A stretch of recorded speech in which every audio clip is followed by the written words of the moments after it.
네, 한기자 정치부 유승진 기자 나와 있습니다. 자, 설 연휴가 끝나고 이제 조사가 나왔는데 요동을 치고 있어요. 특히 50대가 눈에 띕니다.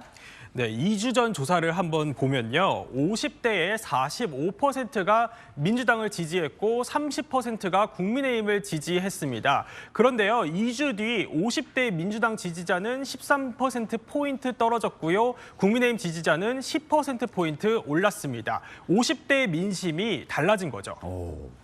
꽤 많이 이제 이동을 한 건데 이유가 뭐예요?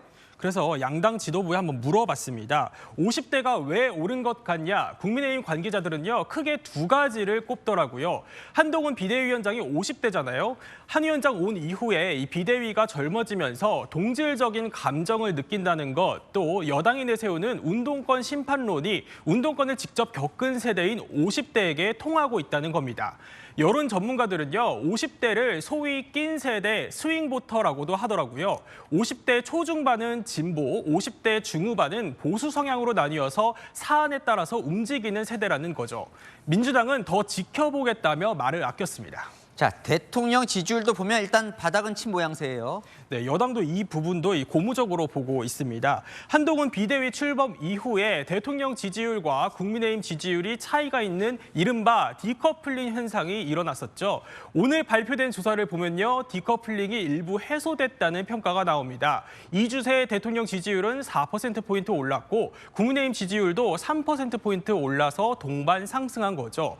대통령 발목을 잡아온 여사 명품백 의혹이 수면 아래로 잠시 가라앉고 의대 정원 확대가 여론의 호응을 얻었다는 게 여권의 분석입니다. 지금 여야가 또 공천 국면이잖아요. 그건 여론에 또 어떤 영향을 미쳤을까요? 네, 그렇습니다. 여야 모두 이 공천 작업이 한창이잖아요. 잡음이 나오는 건 양쪽 모두 같거든요. 하지만 잡음을 어떻게 관리하느냐는 차이를 보이고 있습니다. 국민의힘에선 김성태 전 의원이 공천 배제에 반발했다가 받아들였죠. 김무성 전 의원도 불출마하고요. 한 위원장은 공천 잡음은 당연한 것이라면서도 잡음을 흡수하는 게 저의 몫이다 이렇게 말하더라고요.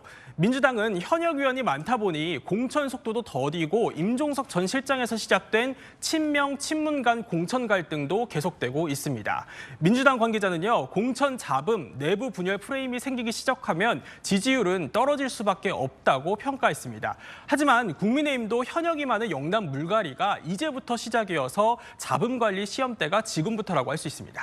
자, 대진표가 짜여지면서 흥미로운 여론조사들이 지역별로도 속속 나오고 있던데요. 네, 명룡대전 성사가 임박한 인천 계양을부터 한번 보시겠습니다. 어제 원희룡 전 장관 단수 공천 확정이 됐는데요. 그 직전에 이뤄진 조사를 한번 보면요. 이재명 대표 49.1%, 원 전 장관 41%로 오차범위 밖에서 이 대표가 앞섰지만 그 전보다는 격차가 약간 줄었습니다. 경남 양산 을도 한번 보면요. 낙동강 벨트를 탈환하러 김태호 의원이 김두관 민주당 의원 지역구로 옮겼죠. 경남지사 출신인 두 인물의 가상 대결에서는요, 김태호 의원 48.7%, 김두관 의원이 40.6%로 가자마자 상당히 선전하고 있습니다. 자, 설 연휴 전후 비교하면 또 하나의 변수 바로 개혁신당의 탄생입니다. 그쪽 여론은 어떻습니까? 네, 상당히 고전한다고 볼 수 있습니다. 이번 총선에서는요, 양대 정당이 아닌 3지대 후보가 더 많이 당선되어야 한다, 이런 응답자는 18%였습니다. 10명 중 2명 정도는 3지대에 힘을 실어주는 거죠. 그런데요, 정작 오늘 발표된 개혁신당 지지율은요, 4%에 불과했습니다. 개혁신당 지지자는 10명 중에 1명도 채 안 되는 거죠. 2주 전 이낙연 대표와 이준석 대표가 합당하기 전 여론조사에서는요, 각각 3%씩 받았거든요.